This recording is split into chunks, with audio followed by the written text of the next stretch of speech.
Hey there, Pod Pals. Are you a print-on-demand creator looking to stay ahead of the curve? You want to know exactly when to launch your designs for every key season and event? How about a chuckle with an extra dad joke to brighten your day? If you said yes to any of these, then it's time to join the Print on Demand Cast VIP list. As a VIP, you'll get our free annual design calendar, an amazing guide to help you time your creations perfectly throughout the year. And of course, we'll include a bonus dad joke each week as well. Signing up couldn't be easier. Just visit printondemandcast.com/VIP and enter your email. Don't let another day of potential pass you by. Become a part of the VIP list, grab your annual design calendar, and let's dive into a year of inspired creating together. We'll see you on the other side.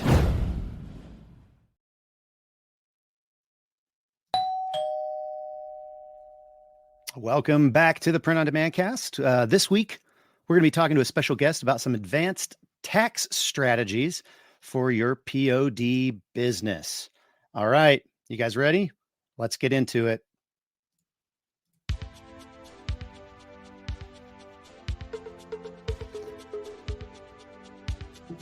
Radical! Welcome to this week's episode of the Print on Demand Cast. Each week, join the gnarly Travis and Josiah as they provide insight into the print on demand industry and equip you with the totally tubular tools, advice, and strategies you need to achieve success and hopefully have a few laughs along the way. Now on to this week's Totally Tubular show.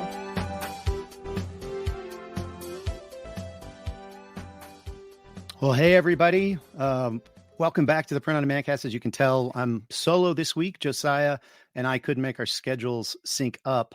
However, I do have a really, really cool guest that is going to be joining me. And so since I don't have a whole lot to say, it's not a lot of fun to just hear me talk about my week unless Josiah is actually asking me. So I'm just going to get right into it. We're going to jump into the main event of the episode, which is an interview with a newly acquired friend, Adam Schaeuble of Podcasting Business School. Adam is a full-time podcaster, podcasting business consultant, and the host of the top 100 ranked entrepreneurship podcast, Podcasting Business School.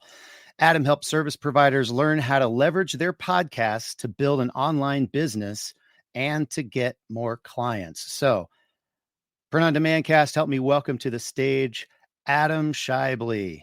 Adam, welcome to the Print on Demand Cast. Oh my God, Travis! As someone who grew up in the 80s and 90s, I'm just loving the flavor. I'm loving the flavor right now. The totally tubular, man. This is totally great. tubular. I appreciate you having me on, man. Yeah. So I told everybody at the top of the show that we're going to be talking about taxes, and then I introduced you as this podcasting guy. So I just want to kind of peel back the curtain for everybody. And if you haven't figured it out by now, I've actually hired Adam as a consultant to help me and Josiah kind of with some of the business portions of the Podcasting Business School. But as it would, obviously, because he's doing Podcasting Business School, he's got a podcast. And so I listened to that a lot. And he did a show recently on taxes that I thought, man, this is really good information. It doesn't matter what kind of business you have, this is good information to have. So I thought this would be a perfect opportunity to get Adam on the show because he doesn't know, a lot about print on demand, but he does know a lot about taxes. So that's kind of, I guess that's the backstory. And Adam, really do appreciate having you on. Before we get into the meat and potatoes, though, as Josiah likes to say, I did tell Adam that he's got to bring a dad joke. So with that, it is time for the weekly dad joke. Time for the weekly dad joke. All right. So, all right, hit it. I know you were worried, like, I'm putting you on the spot. Are you going to have a dad joke? And really only the issue for me was which one to tell. Which shall I tell? Because I'm not only a dad, I'm also a meathead. I'm a gym goer.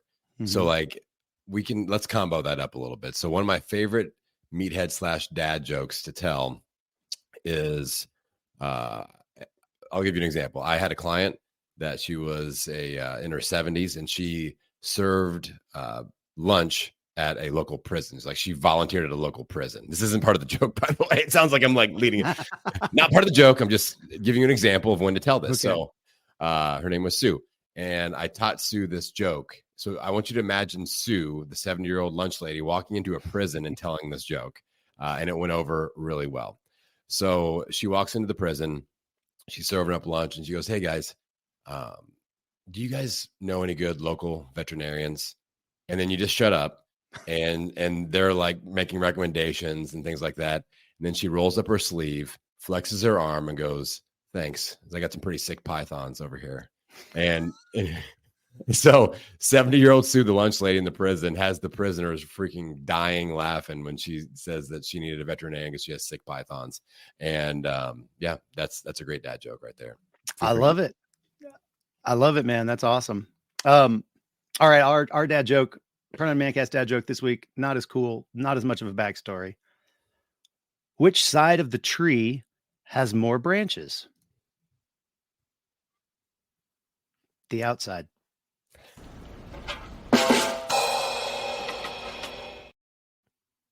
Yeah. I'm dying over here. Yeah, I know. And you guys can use those. Those are free. Those are free of charge. Use them. Tell us how they go. See how many groans you can get with those terrible, terrible dad jokes. But that means they're awesome because that's the thing about dad jokes. Yeah.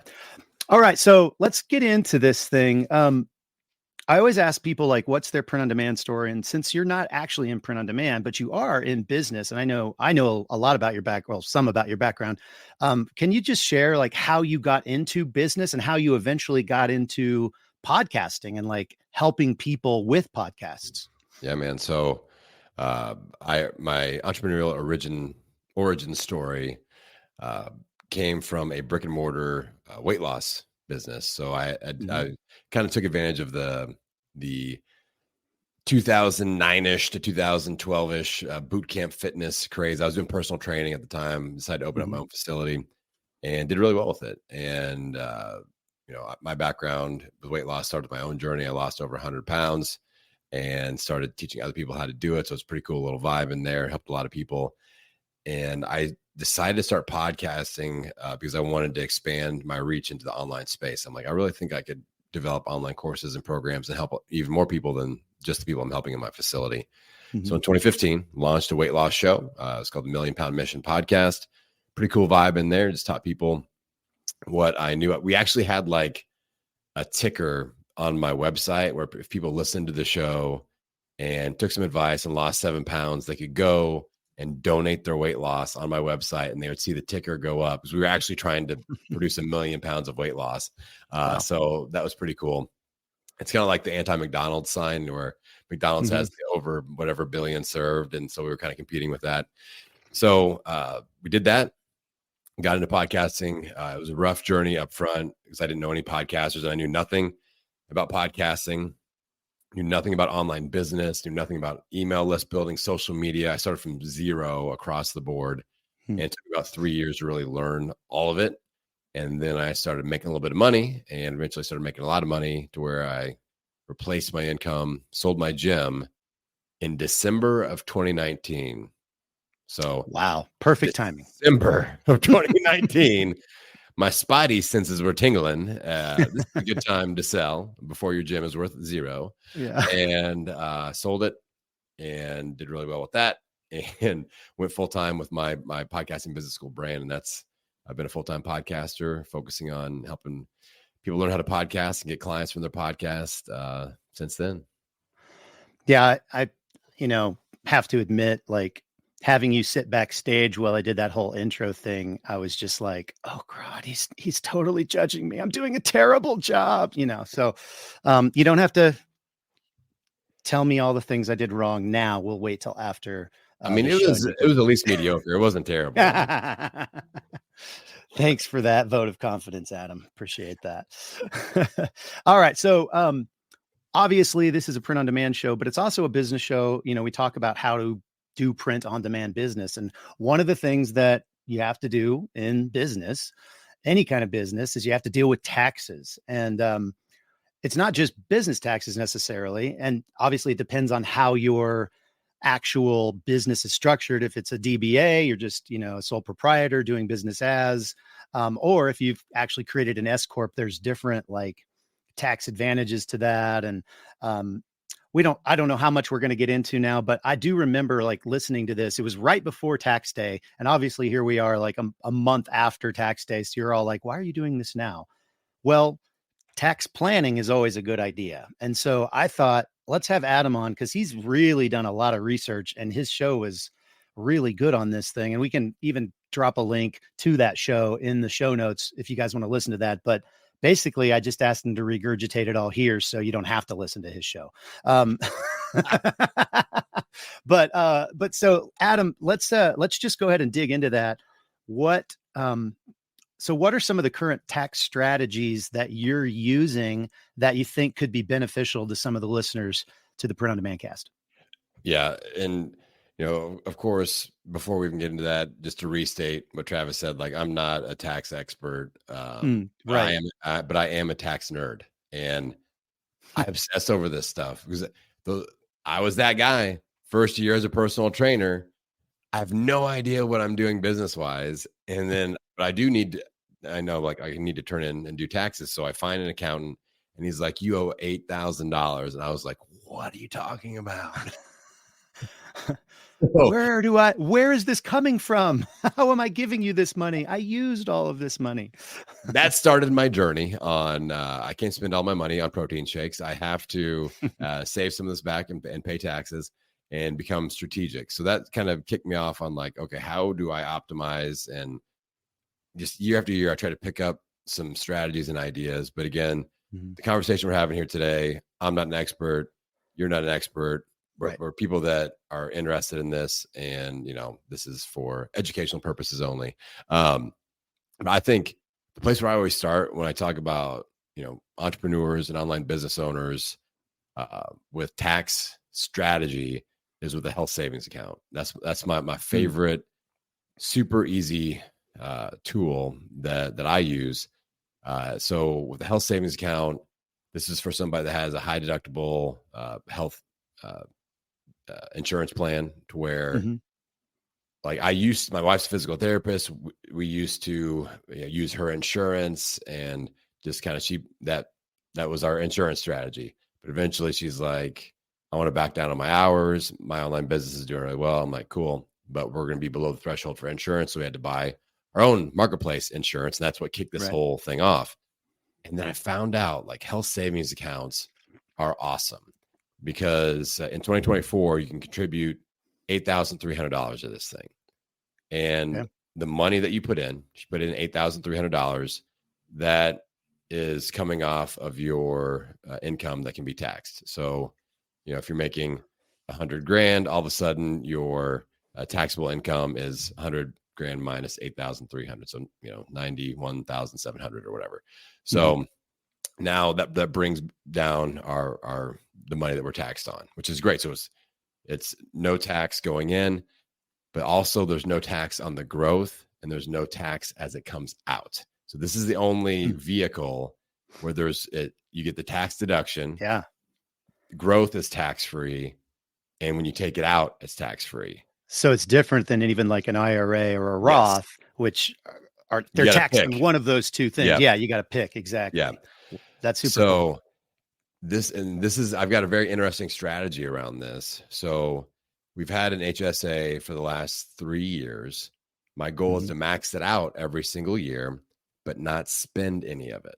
So, and my theory around this, and something I didn't come up with this, is that I pay for my medical expenses out of pocket and I track it all and I keep receipts. So I'm obviously paying for medical. I go to the dentist, like my son's getting Invisalign. He's 13. Got my wife's freaking teeth genetics. They're all jacked up. They're like they're British or something. And so he's got to do Invisalign. It's $5,000. Sorry, England. We just lost all of our English UK listeners. Thanks, Adam. I love people from the UK. They know their teeth are jacked up. It's all right. So they embrace that. So we got to pay $5,000 for this. So I pay that out of pocket, keep the receipt, because with a health savings account, you can cash that receipt in anytime in the future. So I'm putting money in because we got to remember the growth isn't taxed. Right. Right. So I'm saving onto that receipt, paying for it out of my pocket now, letting all this money that I'm putting in every year, maxing it out, grow and grow and grow. So, Mm-hmm. I invest in broad-based index funds. I do Vanguard, VTI, if people want to know exactly what I invest in. Mm-hmm. And on average, that whatever's in there is going to double about every 8 to 9 years. So that growth basically is paying for my current medical expenses plus the original amount that I put in there. So I basically got a retirement fund that once I am retired, I can cash in that $5,000 receipt and just get that money right back in my pocket. But that's already doubled or tripled in value as it sat there. Right. So that's my strategy. And it's like, that's awesome. You got to be real consistent with it. You got to keep receipts and you got to track it all.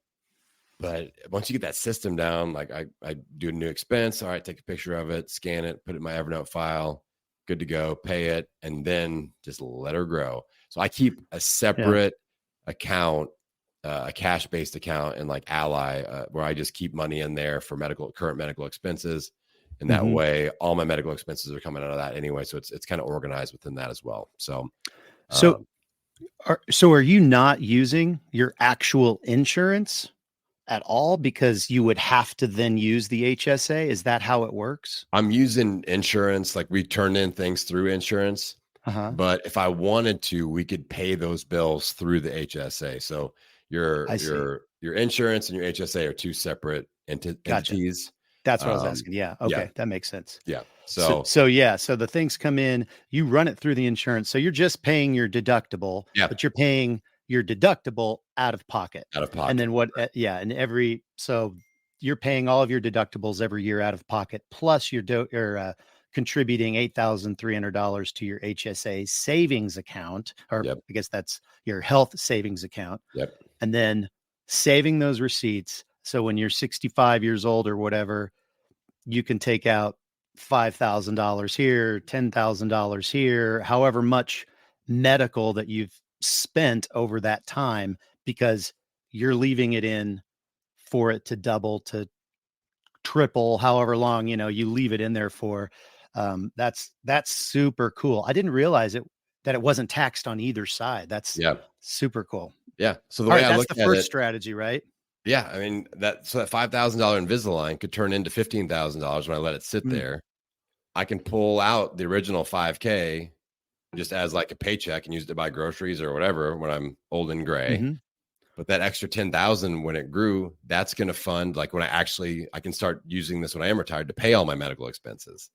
So it's there for that as well. But and I know people might ask this question, but the platform I use for my HSA is called lively.me. It's lively.me. It's really easy to use and connect it to an investment platform and everything. So that works really well. I'm taking notes so I can put that in the lively.me. Lively.me. So if you take out the HSA money and you don't have a receipt or an existing or like an actual bill, you pay your regular income tax on it. So it's like an IRA in that way, correct? If you didn't have medical bills or or something like that, and you still needed to access that money, you would just pay whatever your regular income tax is on it when you take it out. Okay, just making sure. Got it. Yep. Yeah, as far as I know. And then of course, rules can change on all this stuff. That's right. That's the tricky thing. So then that's kind of a home run base strategy that I always work to build that contribution first, as I'm like, and just another kind of pro tip, like I use the Profit First system. That's a great book. You guys should check it out. Mike Michalowicz. Michalowicz. Good luck spelling Michalowicz. But it'll be in the show notes. Profit First. But Mike has all these different categories within Profit First. And one of them is profit, but I changed the profit category into retirement because so I have a certain percentage of every dollar that runs through my business that I put away towards funding all these retirement funds, which I count HSA as that because I am using it as a retirement fund. So as that money comes through, this is the thing I dump that money into first until we get to 8,300. Then we move to my second thing, which is a traditional IRA. So in 2024, traditional IRA, you can contribute up to $7,000. And the reason I choose traditional personally over a Roth is that right now my business is doing really well and I want tax deduction up front.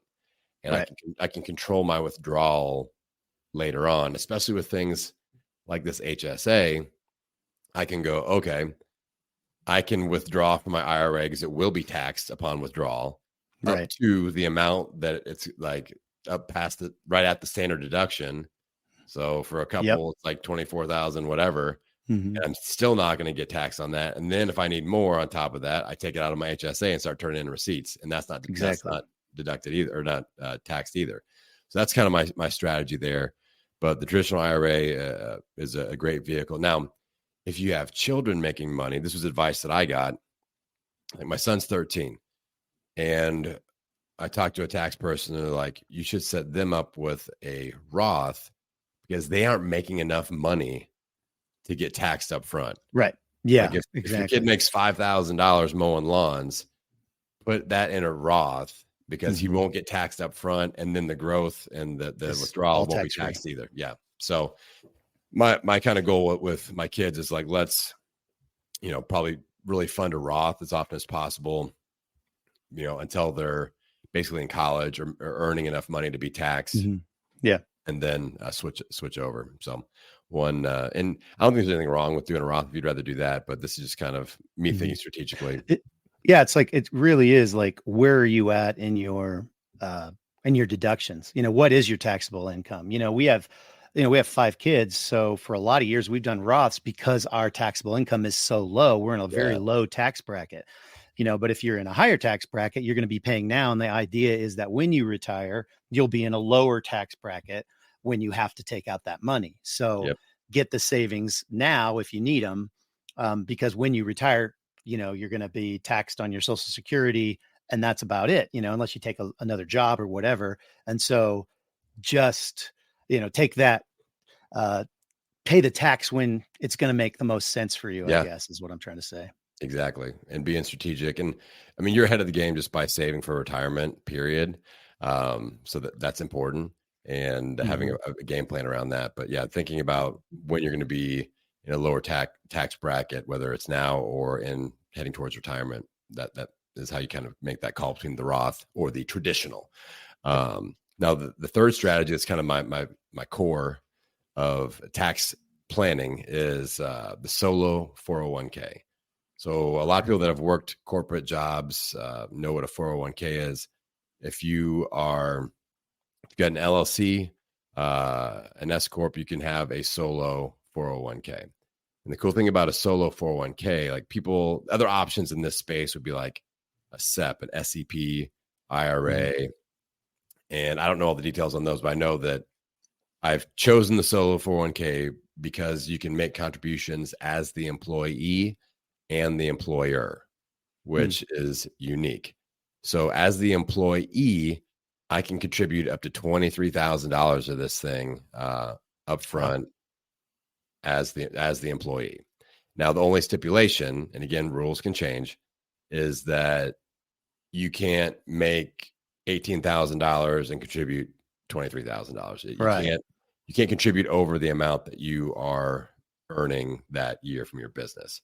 So if you make 100K and you can contribute 23K as the employee, and then that's $23,000 off of the taxable income, which is fantastic, and it's going towards retirement.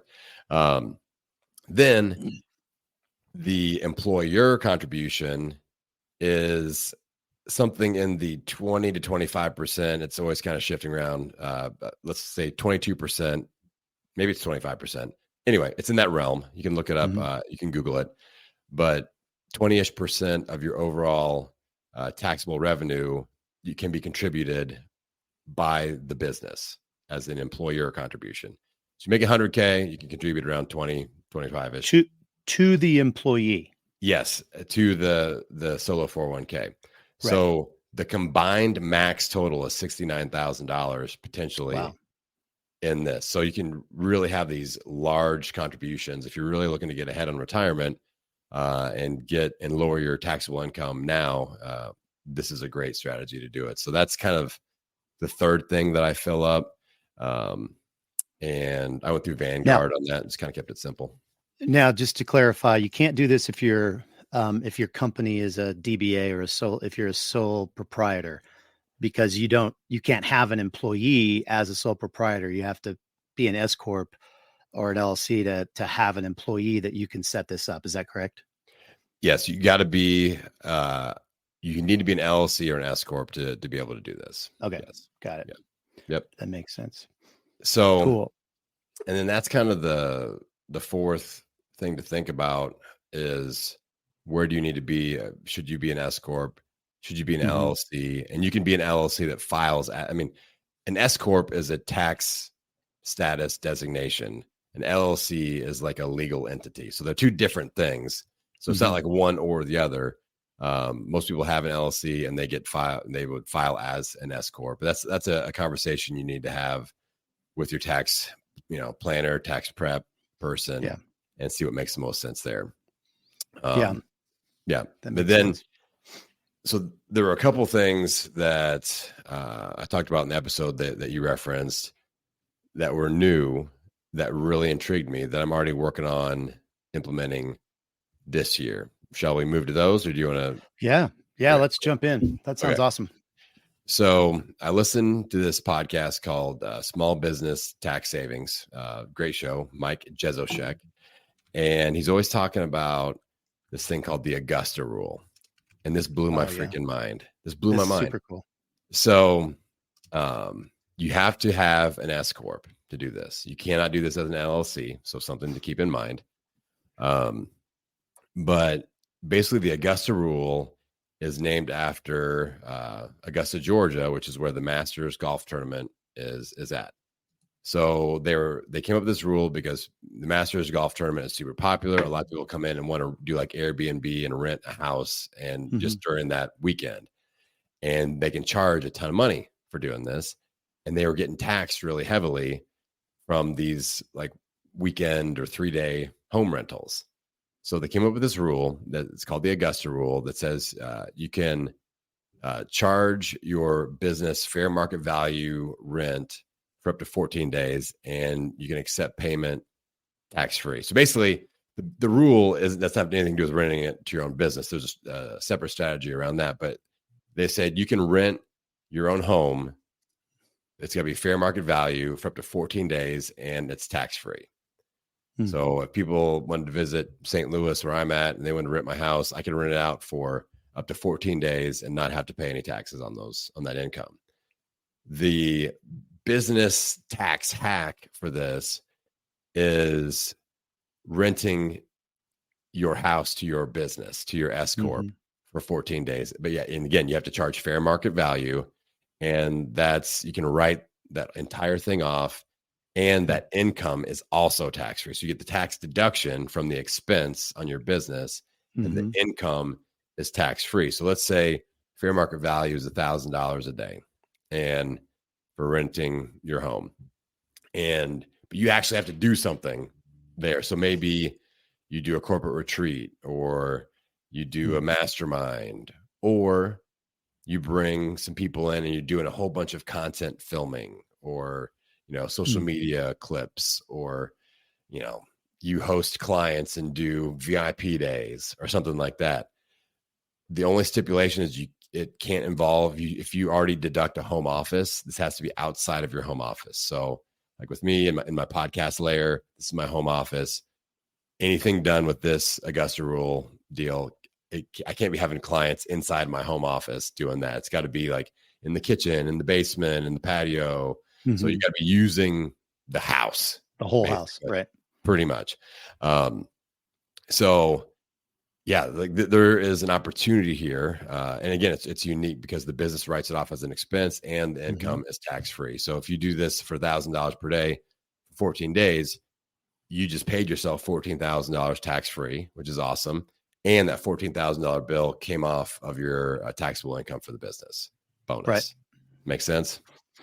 Super cool. Again, can't do it unless you're an S-Corp, because DBA is taxed as an individual. And so there's no business expense to write off Correct. with a DBA or sole proprietorship. So the S-Corp actually makes you have to file as your personal taxes and an S-Corp. So you literally have 2 tax returns you got to do when you become an S-Corp, which is something that I don't know if a lot of people know, but the benefit of the S-Corp, and I'll just, I think I've talked about this a little bit, but one of the benefits, again, not a tax nerd, not an expert. It's not advice, just some things that made sense to me.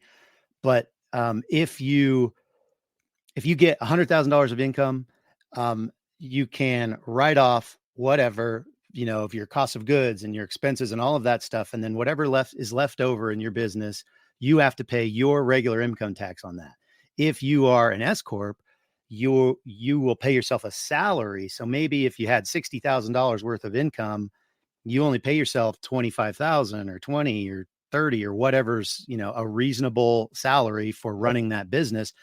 That's the 30,000 is taxed at your regular income rate, which is significantly higher than the corporate tax rate for your S-Corp, which the other $30,000 is going to get taxed at. So you're basically saving a crap ton of money by becoming an S-Corp. But again, you have to file 2 tax returns. It's a little bit different. Like Adam said, see your CPA and see if it's right for you. I do remember though, Adam, you had like an estimate of what you need to be bringing in. Yeah. I can't remember what that number was. You share that? It's $50,000 in profit. So somebody much smarter than me said, if your business is profiting 50K or more, you should take a hard look at an S-Corp. And the key that you hit there, Travis, is like, you got to nail that reasonable income. Because if you are like, yes, my reasonable income is 14K, and then I make 500K, like you're gonna get dinged. Like, just expect the IRS to show up. Right. If you are, pulling in 100 and you list 60 as your reasonable income, that sounds pretty good to me. So like, that's something that you, again, got to talk to a pro about. But yeah, if you're profiting over 50K, you need to do some due diligence on potentially going to the S-Corp route. Yeah. Cool. Was there one more strategy you had? Oh yeah. And you can kind of combo them up a little bit with this Augusta rule. So the last one is paying your kids, making your kids, and it has to be your direct descendant children. So this doesn't work for like grandkids or cousins or anything. It's not just family, it's your children. So in 2024, you can pay your children up to $14,600 tax-free. And obviously you get to write that off as a tax expense for your business. Right. And, and you funnel that money to them. No. So can you do this? I'm sorry to interrupt, but can you do this as a sole proprietor? You can do you know? As far as I know, anyone can do this. Okay, cool. Check with your CPA. Yeah, check with your CPA. But as far as I'm guessing, but as far as I know, as far as I've heard, anybody can do this. Because really, it's about them. Because it's them as an individual. $14,600 is the standard deduction for a single person, filing, I guess. So, boom, we're paying them that amount. That way, they're not having to pay taxes, right? Now, you got to have a legit like bank account set up for them. You need to have like a job description. So if the IRS comes calling, you can't be like, well, they go over and they sweep my office for $14,000 or something like that. But like, being in the online space, my kids help me with my Instagram videos all the time, doing B-roll stuff. My 3rd grade daughter really loves doing it. Podcast editing, social media creation. I remember my son did kindergarten graduation. They all walk up there, and he's 13 now, so it's been a while. So it's probably even more prevalent now. But they all walk up there and they say what they want to be when they grow up. And like 90% of them are like, I want to be a YouTuber. That's all they want to do. So they're these youths that we're rearing, they're all really interested in social media, online personalities, and stuff like that. So like, my son and I are going to start a podcast this summer, and I can compensate him for his efforts via this avenue up to 14,600. And the way I'm looking at it is, obviously you could take advantage of this a little bit, because I don't really know how much the IRS looks at that bank account and what we're doing with that. Like, could I go and buy my own groceries? You probably could, again, not advice, not saying let's go out and do this. But I'm like, I doubt that they're going out and looking at that. But I'm like, I spend a crap load of money on my kid. And so like, we just signed him up for football and it was like $400. That comes out of that account. So all the kid expenses can be paid for by quote unquote him in his bank account. And the key thing is I'm getting that tax deduction. Like I'm lowering my taxable income. I'm paying myself just by creating the separate bank account. He does legit things for me. I've got a job description. I compensate him a fair amount. That's got to be a part of the deal also. But then all the camps, his food, his, video games, Christmas presents, clothes, school clothes, school supplies, all that stuff comes out Roth his IRA. Roth, yeah, exactly. Now we can start doing all these investments, all that stuff. So it's not just like money sitting there, and they don't have to like have control of, like, my son doesn't have control over this account that has thousands of dollars in it. Like, he's 13. He would not make wise decisions. He would have all of the like the fake money on his NBA 2K video game. He'd be like, I upgraded all of my sleeves and shoes or whatever. And I'm like, oh my God, he just spent $14,000 on a video game. So we don't do that.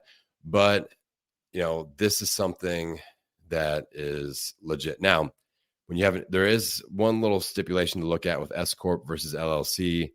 If you have an S-Corp, there's an extra, like, you're going to have to pay some employee tax stuff. Like, you got to look into that. But if it's an LLC, it's clean, and you just go, okay, my kid is my employee and I can set them up and we're good to go. So, I mean, if you've got 5 kids, my God, you've got almost, you're nearing 100K of tax lowering power there to hire them. And obviously, if you got a 3-year-old, you're not like, she is my social media marketing manager. Right. Like, that's not a thing.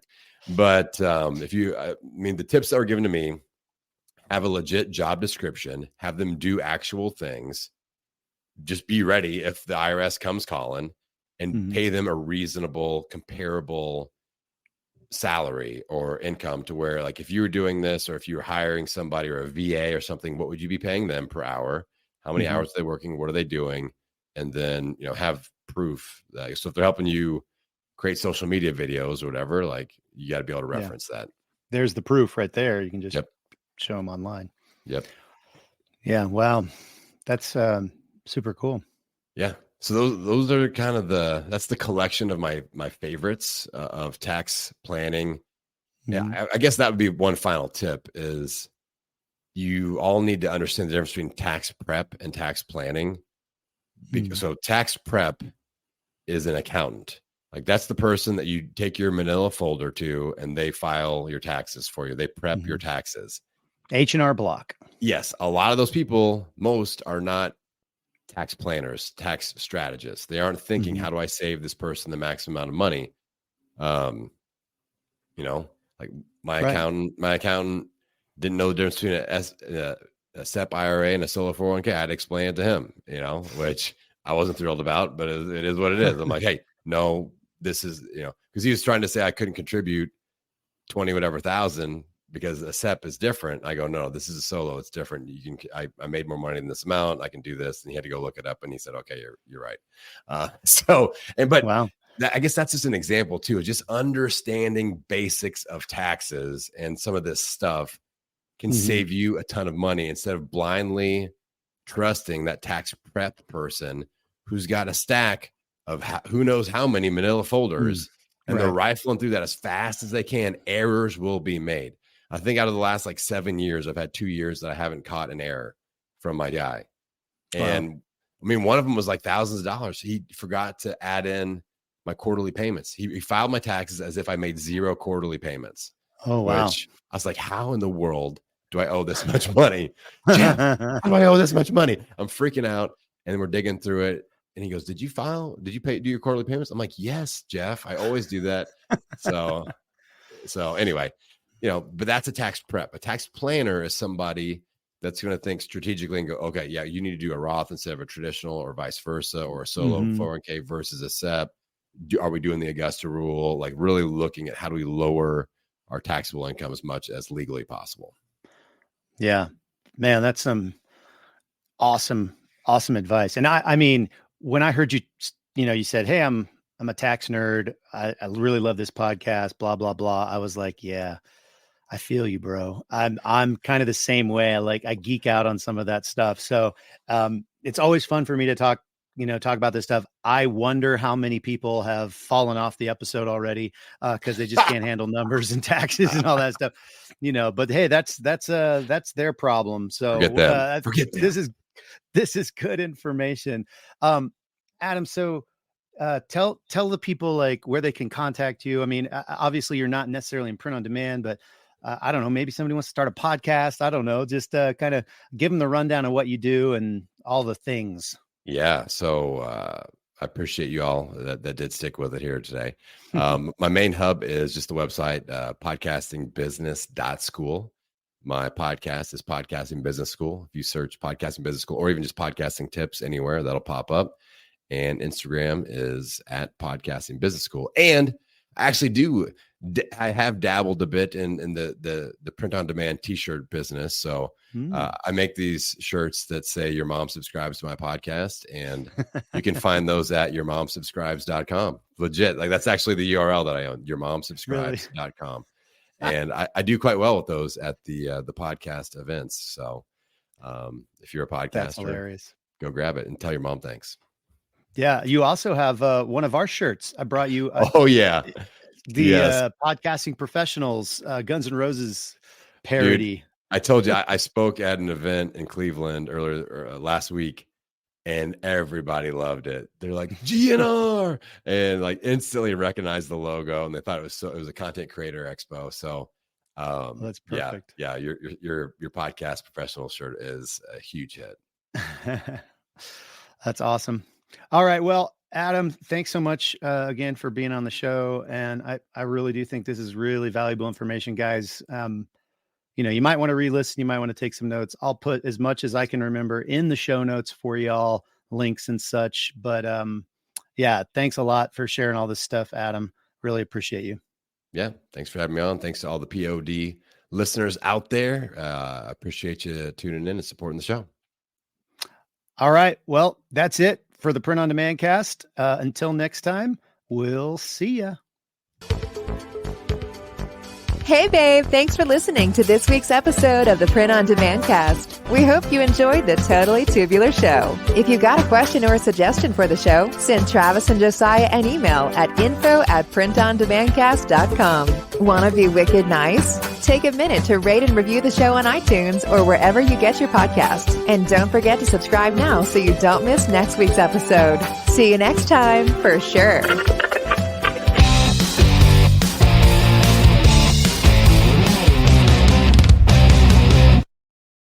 In a world where businesses everywhere are trying to make print-on-demand sales, one podcast goes above and beyond every week to bring the most POD-specific information there is, all to help save the day, every day.